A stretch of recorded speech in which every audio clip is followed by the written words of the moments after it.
मंडळी नमस्कार, मी रिनेश रंजन. आपण पाहत आहात बातम्यांची बातमी. बातम्यांची बातमी अर्थात हा कार्यक्रम रोज आपला असतो, पण आज बातम्यांची बातमी नाही, मी स्वतःच आज नवीन बातमी क्रिएट केली आहे केवळ तुमच्यासाठी मित्र. काल आपल्या चॅनलवर आपण एक व्हिडिओ पाहिला असेल, तुम्हाला ठाऊक असेल, राष्ट्रीय लाचार सेना अर्थात मोदीजींच्या वाढदिवसाप्रित्यर्थ कार्यकर्त्यांची कशी धावपळ होते, कार्यकर्तेच कसं डोकं लावून कुठे कुठे होर्डिंग्ज लावतात, पोस्टर्स लावतात. राजा बोलण्याच्या आधीच राजाने काहीही तुम्हाला आदेश दिले नाही तरीही तुम्ही आपल्याच स्वयंस्फूर्तीने काय काय धावपळ करता, काय काय कामं करता आणि ते कशासाठी करतात, त्याची कारणं काय असतात ते आज थोडक्यात समजून घ्या. आजचा व्हिडिओ अतिशय मजेदार होणार आहे. त्याचं कारण असं आहे मित्र की अनेक लोक बोलतात की 2014 पासून अतिशय आपल्या देशातल्या राजकारणामध्ये बदल झाला आहे. राजकीय व्यवस्था, राजकीय संस्कृती, त्याच्या पद्धती अतिशय बदललेल्या आहेत. बदललेल्या त्या पद्धती दिसतात आपल्याला, बदललेलं राजकारण दिसतं, राजकीय संस्कृती आपल्याला अगदी चेंज झाल्यासारखी वाटते. पण नेमकं त्याच्यात चेंजेस काय काय आले ते आपण आजच्या व्हिडिओमध्ये बघणार आहोत. आणि अतिशय इंटरेस्टिंग आहे मित्र की सरळ सांगायचं झाल्यास, शॉर्टकटमध्ये बोलायचं झाल्यास, राजकारण एक इव्हेंट मॅनेजमेंट झाला आहे, एक इव्हेंट झाला आहे. आणि अर्थातच मग ते कोणी आणलं, कोणी बदल घडवून आणला, तर तो आणला भारतीय जनता पक्षाने, भाजपाने. कारण मित्रांनो, मी देखील लहानपणापासून, आपल्या लहानपणीपासून इंदिरा गांधींचं राजकारण पाहिलं आहे. अर्थात काँग्रेसी नेत्यांचं सर्वांचंच ऑब्झर्वेशन आपण लहानपणापासून करतो आहोत. तुम्हाला ठाऊक असेल, काही काही वाक्य, काही काही डायलॉग्स ज्या आता अलीकडे इव्हेंट मॅनेजर सांगतात, जसं मोदीजींना सांगत असेल, जसं प्रशांत किशोरने मोदीजींच्या 2014च्या इलेक्शनचं मॅनेजमेंट केलं होतं. पीकेच्या नावाने ते प्रसिद्ध आहेत प्रशांत किशोर. आता जनसुराज पार्टी म्हणून त्यांनी स्वतःची पार्टी उघडली आहे आणि बिहारच्या इलेक्शनमध्ये ते आता सक्रिय आहेत, आता ज्या निवडणुका होणार आहेत. तर तुम्हाला ठाऊक आहे की हर हर मोदी, घर घर मोदी, नाऱ्यांची ताकद राजकारणामध्ये फार मोठी असते असं बोललं जातं. की जे नारे असतात ते प्रभावी ठरतात आणि लोकांच्या मनावर परिणाम करतात, हॅमर करतात, प्रभाव टाकतात, असे नारे. तर हर हर मोदी, घर घर मोदी. आता बघा, या नाऱ्याबद्दल आपण विचार करूया की हर हर हर हर महादेव तुमच्या लक्षात आलं असेल. आता आपसुकच माहितीये का, एक अध्यात्म आपल्या डोळ्यापुढे येतं, एक देवाची प्रतिमा आपल्या डोळ्यापुढे येते, हर हर महादेव. मग त्या महादेवला कापून टाकलं आणि हर हर मोदी, घर घर मोदी. ते हर हर आहेत की नाही ते देव जाणे, घराघरात पोहोचले की नाही पोहोचले तेही देव जाणे, पण असं हॅमरिंग होतं आणि असं आपल्या मेंदूवर त्याचा प्रभाव पडतो, हर हर मोदी, घर घर मोदी. त्यानंतर मित्र, एक नारा तुम्ही लक्षात घ्या, अतिशय प्रभावशाली ठरला. आणि मला वाटतं की त्या मोदीजींचं सरकार जे आलं, बहुमताने आलं केंद्रामध्ये, त्याला सगळ्यात जास्त जर काही कारणीभूत ठरला असेल तर तो एक नारा ठरला आहे. कोणता? अच्छे दिन आएंगे. आता प्रशांत किशोरचं इव्हेंट मॅनेजमेंट होतं, त्यांच्यामध्येच काही कुठल्या तरी एका विद्यार्थ्याने, 20-22 वर्षाच्या तरुणाने अच्छे दिन असा शब्द फक्त उच्चारला होता आणि मग अच्छे दिन आएंगे, अब अच्छे दिन आएंगे. आता बघा, अच्छे दिन आएंगे, आपणही पर्सनली वैयक्तिकरित्या जर विचार केला की आता आपली कमाई वाढली आहे थोडीफार, आपल्याला चांगले दिवस येतील असं आपण बायकोला म्हणतो किंवा आपल्या कुटुंबात चर्चा करतो, आपले चांगले दिवस देवा आले पाहिजे. हिंदी भाषिक लोक असतील ते म्हणते हमारे अच्छे दिन आना चाहिए यार, बहुत साल स्ट्रगल हो गया, अच्छे दिन आना चाहिए. अच्छे दिन, अच्छे आणि दिन, अच्छे दिन म्हटल्याबरोबरच असं एकदम सकारात्मक तो नारा वाटतो आपल्याला, सकारात्मक ते वाक्य वाटतं आपल्याला की नाही खरोखर. तर प्रत्येकाच्या तोंडी काय होतं मित्र, अच्छे दिन आएंगे. अर्थात 2014च्या आधी फार बेकार दिवस होते, वाईट दिवस होते. आता त्या अच्छे दिनाचा अर्थ काय आहे हे कोणाला कळलं नसेल, कळलं हा भाग वेगळा आहे, पण अच्छे दिन आएंगे एकंदरीतच. म्हणजे मग नोकरदारांना वाटलं असेल की नाही आपले पगार वाढतील, आपली सॅलरी वाढेल, दुकानदारांना, व्यावसायिकांना वाटलं असेल की नाही आता आपल्या बिझनेसमध्ये चांगलं प्रॉफिट होईल, किंवा कदाचित गृहिणींना वाटलं असेल की नाही आता सगळं स्वयंपाकाचं साधन स्वस्त होईल, गॅस सिलेंडर स्वस्त होईल, साखर स्वस्त होईल, तेल स्वस्त होईल, गहू स्वस्त होईल, सगळं काही स्वस्त होईल. शेतकऱ्यांना असं वाटलं असेल की नाही आता सोयाबीनला भाव एकदम मोदीजी आले आहेत, अच्छे दिन आएंगे म्हणजे अच्छे दिन मध्ये शेतकरी पण येतात, असं त्यांचा समज झाला असेल. तर मग सोयाबीन काय तर 10-12-15 हजार रुपये क्विंटलनी खपेल, कापूस काय तर 15,000 रुपये क्विंटलनी खपेल, असे खूप चांगले सोन्याचे सुगीचे दिवस आता येतील. तर हा सगळा नाऱ्यांचा प्रभाव आहे मित्र. नारे हे फक्त देण्यासाठी असतात, बोलण्यासाठी असतात. नारे जसे देतात हे नेते लोक तसं वागतात असं अजिबात नाही. त्याची उदाहरणं तुम्हाला 10-12 वर्षानंतर कळली आहे. आता सर्वात आधी समजून घ्या की या नाऱ्यांचा प्रभाव हा कुठल्या कॅटेगरीच्या लोकांवरती पडत असतो. अर्थात बघा, काही मानसिकता काही लोकांची कशी असते, त्यामध्ये जनरली जास्त उच्च वर्गीय किंवा उच्च शिक्षित लोक यामध्ये त्यांना भुरळ पडत नसते, ते याला बळी पडत नसतात. जनरली उच्च शिक्षित लोक किंवा शिक्षित लोक, जनरली ग्रामीण भागात या नाऱ्यांचा फार असर होतो, भयंकर असर होतो. अच्छे दिन आएंगे, आपले चांगले दिवस येतील, हर हर महादेव, वा हर हर मोदी, घर घर मोदी. म्हणजे महादेवाच्या तुलनेत मोदींना तिकडे त्या नाऱ्यांनी एका छोट्याशा वाक्याने नेऊन ठेवलेला आहे. तसंच तुम्हाला आठवत असेल की इंदिरा गांधींचा एक नारा होता, गरिबी हटाव.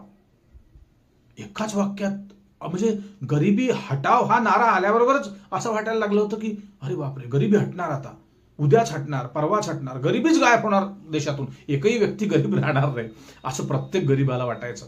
गरिबी हटाव. आणि तो गरिबी आणि हटाव, हटाव हा शब्द बघा असा हॅमर करतो, हटाव, चलो चल, गरिबी गायब हो जाएंगे अभी. म्हणजे त्या वाक्यात जे वजन असतं, तर ती नाऱ्यांची मित्र ताकद आहे. तशा प्रकारे हर हर मोदी आहे, तशा प्रकारे अच्छे दिन आहे. आता तुम्हाला एक गंमत सांगतोय, नेत्यांची गंमत सांगतो मित्र, की हे मी तुम्हाला म्हटलं की ग्रामीण भागामध्ये याचा जास्त असर होतो, लोकांवरती प्रभाव पडतो. तुम्हाला ठाऊक आहे, अलीकडे कुठल्याही पक्षाची सभा असो, ती काँग्रेसची असो, भारतीय जनता पार्टीची असो, शिवसेनेची असो, मला तर वाटतं मित्र की उत्स्फूर्तपणे फार कमी लोक सभेला येतात. अलीकडे तरी ते लोक आणले जातात कुठून तरी, गाड्या किरायाने भाड्याने सांगून कार्यकर्त्यांना ती ड्युटी दिल्या जाते, ते काम दिलं जातं की तुम्ही या सगळ्यांना घेऊन या. तर ती गर्दी जमते मित्र. आता तुम्हाला असाच एक धारमध्ये वाढदिवसाच्या दिवशी किंवा त्या पूर्वसंध्येला नरेंद्र मोदी साहेब पंतप्रधान, त्यांचा 75वा वाढदिवस होता. त्यानिमित्तानं काहीतरी मध्य प्रदेशात एक कार्यक्रम आयोजित केला होता. तर त्या कार्यक्रमाला मोदीजी गेले होते. काय झालं मित्र, मोदी येण्याच्या 1-1.5 तास अगोदर तिथे त्या ठिकाणी जनता गोळा झाली होती. आणि तुम्हाला माहिती आहे, मध्य प्रदेशात काही भाग असा थोडा लेबर क्लास जो एक एरिया आहे, त्या परिसरातले ते सगळे लोक होते तिथे पेंडॉलमध्ये आलेले, मोदीजी येणार म्हणून. आता काही लोक राजकीय पक्षांनी, भाजपाने आणले देखील असतील गाड्यांमध्ये भरून, तशा प्रमाणे लोक तिथे बसलेले होते. तर एक भाजपाचाच एक नेता त्या ठिकाणी मोदीजी येण्याच्या 1 तास आधी तो काय करत होता माहितीये का, तो म्हणाला की हाँ अभी मोदी जी आएंगे, अभी थोड़ी ही देर में मोदी जी यहाँ मंच पर पहुंचने वाले हैं, आपको क्या, वो आने के बाद आपको क्या करना है पता है ना? पता नहीं है? आपको बताने की आवश्यकता नहीं, आप बहुत होशियार लोग हो. तर त्यांनी ते सांगितलं. तर तो नेता काय म्हणाला त्यांना, लोकांना, की मोदी जी आने के बाद में आपको दोनों हाथ ऊपर करना है और मोदी मोदी मोदी, हे तुम्ही ऐकलं असेल अनेक कार्यक्रमात, मोठमोठ्या स्टेडियमला मोदीजी जेव्हा जातात तेव्हा मोदी मोदी. आता तुम्हाला हे वाटलं असेल की प्रत्येक वेळी मोदी मोदी असं का, तर मित्र हो, प्री प्लॅनिंग असतं. हा कार्यक्रम ठरवलेला असतो. अर्थात एकदा मोदीजींनी किंवा त्यांच्या जे मुख्य अधिकारी असतील किंवा त्यांचे मुख्य जे नेते असतील त्यांच्या कालच्या पातळीवरचे, त्यांनी हा सेट एकदा मोदींनी सांगितलं, कल्पना दिली असेल आणि मग तसाच प्रकार प्रत्येक कार्यक्रमात घडत असतो मित्र. तर तिथे कदाचित त्या ठिकाणी जिथे कार्यक्रम होता मध्य प्रदेशात, त्या ठिकाणच्या लोकांना माहिती नसावं, थोडेसे अशिक्षित लोक होते, लेबर वर्गातले, काही मजूर वर्गातले लोक त्या ठिकाणी होते. तर त्यांना शिकवलं की बघा, जसे मोदी येतील आणि एकदम पोडियमवर आल्याबरोबर तुम्ही दोन्ही हात उंच करायचे आणि मोदी मोदी मोदी असं करायचं. झालं असं मित्र, मोदीजी तर आले स्टेजवरती, मोदीजी आल्यावरती मोदीजींनी वाट पाहिली असावी कदाचित की अरे मी येऊन गेलो पण अजून मोदी मोदी मोदी असा आवाज ऐकू आला नाही किंवा समोरून घोषणा झाल्या नाही. तर मोदीजी काय म्हणतात माहितीये, तुम्ही व्हिडिओ बघा तो युट्यूबवरती, खूप हसायला येईल तुम्हाला. मोदीजींचा एकदम चेहरा असा उतरून जातो, थोडासा वेगळाच नर्वस त्यांचा चेहरा दिसतो. तर आप मेरे से दूर बैठे हैं लेकिन मैं आपके भीतर की बात जानता हूं, आपके अंतरात्मा की बात मैं जानता हूं. आप चुप जरूर है, आप शांत है, लेकिन आपके मन की बात मुझे पता है, आपके दिल में क्या सुरू है, असं खूपदा मोदीजी म्हणतात. तेवढ्यात एक कार्यकर्ता, कोणीतरी महिला तिकडे 2-3 बसल्या असतात फ्रंटला, त्यांच्या लक्षात येतं की अरे आपण तर विसरलो, आपल्याला तर शिकवलं होतं की मोदी आल्याबरोबर मोदी मोदी करायचं. तर मग त्यातली एक महिला मोदी मोदी असं करायला लागते, पूर्ण पेंडॉल मग मोदी मोदी करायला लागतो. मित्र हो, हा सगळा कार्यक्रम प्री प्लॅन असतो, हे लक्षात घ्या तुम्ही. अनेक गोष्टी काय असतात आपल्याला माहित नसतात. आता आम्ही अनेक वर्ष मंचावर स्टेजवर काम केलं, नाटकांमध्ये काम केलं, त्याच्यामुळे नाटक काय असतं हे आम्हाला चांगल्या पद्धतीने माहिती असतं. त्याच पद्धतीने तुम्हाला एक गंमत सांगतो की बरेचदा माहिती आहे का, शिक्षण संस्था ज्यांच्या ज्यांच्या असतात ते जर त्यांच्यापैकी जर पॉलिटिकल लीडर कोणी असेल, काँग्रेसमध्ये भरपूर आहेत, त्यांच्या कार्यकाळात अनेकांना संस्था मिळाल्या, शैक्षणिक संस्था. तर अशाच एका संस्थेमध्ये मी काम करायचो, ॲज अ म्युझिक टीचर, तुम्हाला एका व्हिडिओमध्ये मी सांगितलं होतं. तर तेव्हा काय व्हायचं की जेव्हा जेव्हा काँग्रेसचे कोणी नेते यायचे किंवा कोणी यायचं, अर्थात आमचे जे संस्थापक होते, चेअरमन होते, जे ओनर होते, ते काँग्रेसी लीडर तेव्हा होते. तर तेव्हा मला वाटतं विलासराव देशमुख, आर पाटील वगैरे राजकारणामध्ये होते. मला वाटतं विलासरावजी मुख्यमंत्री होते आणि आर पाटील मला वाटतं काही गृहमंत्री वगैरे काहीतरी होतं, मला नक्की आठवत नाही. पण एक मोठ्या ग्राउंडवरती आमच्या ओनरने तो कार्यक्रम घेतला होता. तर तेव्हा आता आमच्या शाळा ज्या होत्या त्या 25-30 शाळा विदर्भात ना, म्हणजे 20च्या वरतीच होत्या जवळपास. तर अशा वेळी काय करायचे, जेव्हा जेव्हा आमचे ओनर कार्यक्रम घ्यायचे तेव्हा तेव्हा ना सगळ्या शाळांना आदेश यायचे, विद्यार्थ्यांना घेऊन तुम्हाला त्या सभेला यायचं आहे. आता बघा, विद्यार्थ्यांचा त्या छोट्या लेकरांचा काय संबंध त्या कार्यक्रमाशी, पण गर्दी दिसली पाहिजे, लोक दिसले पाहिजे, आपली कॉलर टाईट झाली पाहिजे. विलासराव येत आहे, आर पाटील येत आहे, त्यामुळे विद्यार्थ्यांना मित्र उन्हा तानामध्ये असं 2-2 तास बसवून ठेवायचे. आम्ही गेलो होतो. मग ते त्याच्यासाठी स्वागत गीताचा स सुद्धा ऐकत नाही हो हे नेते मंडळी मंचावरून, पण त्या लेकरांना उन्हात उभं करून आणि 2-2, 3-3 तास सिक्युरिटी असल्यामुळे 2-2, 3-3 तास आधीच जाऊन त्या स्टेजच्या साईडला उभं राहायचं, मुलांचे पाय दुखतात, असं सगळं कार्यक्रम मित्र हो. तर हा सगळा प्री प्लॅन असतो. असं तुम्हाला टीव्हीवरती कुठे दिसत असेल, मोबाईल फोनवर दिसत असेल, अरे बापरे काय गजर होत आहे, मोदी मोदी मोदी, हे सगळं प्री प्लॅन असतं. आणि हे सगळं इव्हेंट मॅनेजमेंटचे लक्षण आहे मित्र. जेव्हापासून मोदीजी या सत्तेमध्ये आले तेव्हापासून प्रत्येक गोष्टीचा इव्हेंट होतो, तुम्ही पाहिलं असेल, प्रत्येक गोष्टीचा. आता मला सांगा, आपणही आपल्या घरी कॅमेरा आहे, आपल्या घरी मोबाईल फोन आहे, आपण प्रत्येक गोष्टीचा व्हिडिओ करत असतो का हो कधीतरी? प्रत्येक गोष्टीचा करतो का आपण? आता आपल्याला जनरली ठीक आहे, आता एखादा रक्षाबंधन असेल, बहीण आपल्या घरी राखी बांधायला येईल किंवा तुम्ही बहिणीकडे जाल, तर प्रत्येक वेळी असं नसतं की अरे बेटा कॅमेरा घे, मला राखी बांधत आहे बहीण, जरा तू व्हिडिओ काढ. किंवा आपण रॅन्डमली बऱ्याच लोकांना, आई वडिलांना पाया पडून ते घराच्या बाहेर निघतात. मग दररोज काय ते आईला पाया पडतानाचे फोटो काढतो का आपण किंवा व्हिडिओ करतो का? किंवा रॅन्डमली अशा खूप साऱ्या गोष्टी घरामध्ये, कुटुंबात, गावात घडत असतात. मग प्रत्येक गोष्टीमध्ये कॅमेरा असतो का? नाही. पण हे राजकारणी लोक, अर्थात मोदीजी कॅमेऱ्याचा फार वापर करतात. मी त्यांच्यावरती टीका करत नाही, पण तुम्ही समजून घ्या या गोष्टीला की नेमक्या त्याच गोष्टीचं मग मार्केटिंग होतं आणि लोकांमध्ये जनभावना निर्माण होते की अरे बापरे, आईवर हा माणूस किती प्रेम करतो. अर्थात सगळेच करतात, याबद्दल काही शंका असण्याचं कारण नाही. पण ते एक तसा भाव प्रकट करणं किंवा तशी बातमी, तशी जाहिरात होणं, मग पत्रकारही त्या पद्धतीने बोलतात.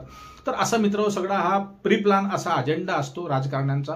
मला एक अजून आणखी एक जे नाऱ्याबद्दल मी तुम्हाला बोललो, हर हर मोदी, घर घर मोदी, त्यानंतर अच्छे दिन आएंगे, अच्छे दिन आएंगे, म्हणजे बघा अच्छे दिन येऊ शकतात किंवा अच्छे दिन आ सकते हैं, हो सकता अच्छे दिन आ जाएंगे, असं नाही. याच्यामध्ये तुम्हाला काही प्रभाव वाटत नाही, पण अच्छे दिन आएंगे, आएंगे म्हणजे आएंगेच. त्याच्यामध्ये एक खरेपणा वाटतो, सत्यता जाणवते, एक सकारात्मक वाटते की नाही, अच्छे दिन आएंगे. अशा प्रकारे इंदिरा गांधी सुद्धा नेहमी भाषणात बोलायच्या हिंदीमध्ये, मेरे खून का एक एक कतरा देश के काम आएगा. मेरे खून का एक एक कतरा देश के काम आएगा. लोक विचार करतात अरे बापरे, म्हणजे ह्या स्वर्गवासी झाल्यावर, या हयात नसल्यावर यांचं रक्त प्रत्येकाच्या कामी येईल वगैरे. लोक खूप वेगवेगळ्या पद्धतीनं लॉजिक लावून कनेक्शन लावत असतात मित्र. जसं मगाशी म्हटलं होतं गरिबी हटाव. आता हटाव या शब्दात फार वेट आहे, वजन आहे. हटाव, चलो हटाव, यहाँ से भीड़ हटाव, गर्दी हटाव, गरिबी हटाव. हटाव म्हटल्यावर त्याचं एक वजन, एक वेगळं वेट येतं.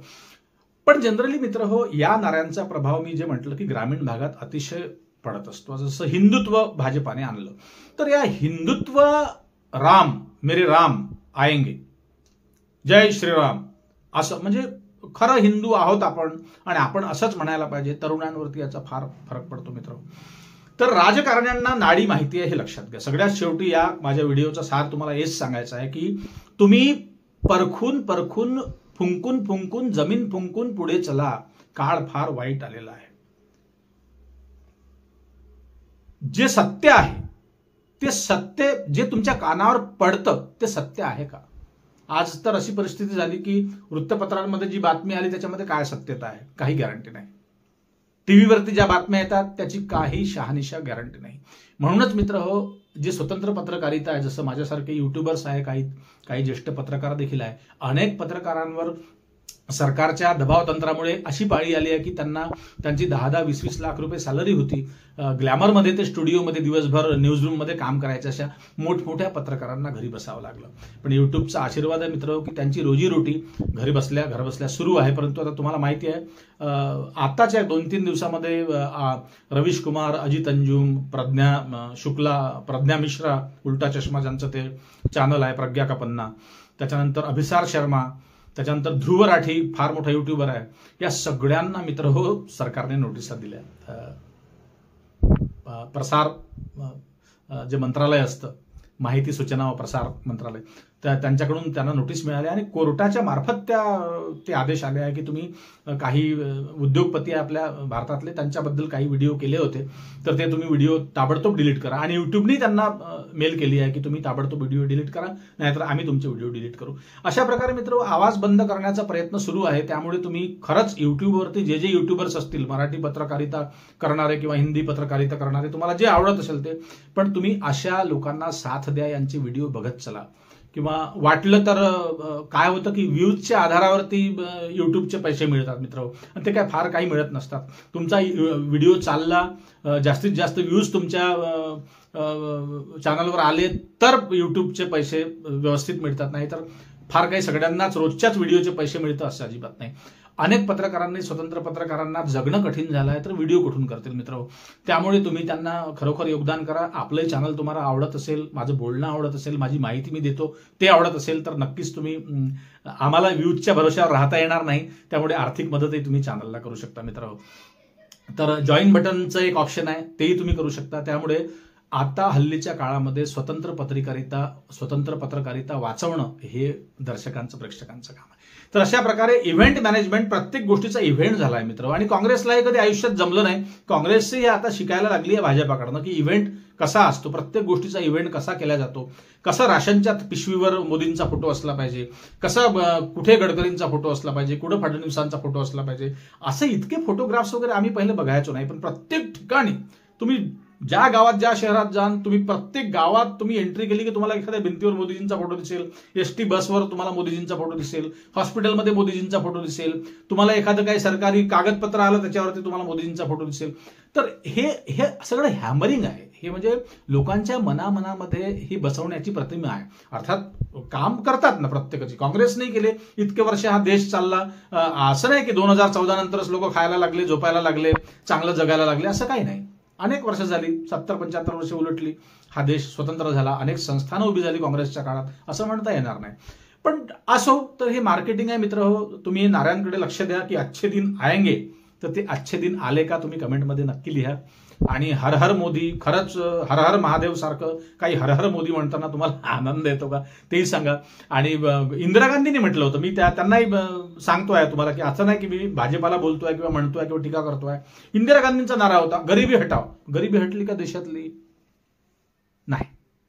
तर असं काही होत नसतं मित्र हो. ही सगळी अंधश्रद्धा आहे किंवा हा पसरलेला एक भ्रम असतो लोकांमध्ये.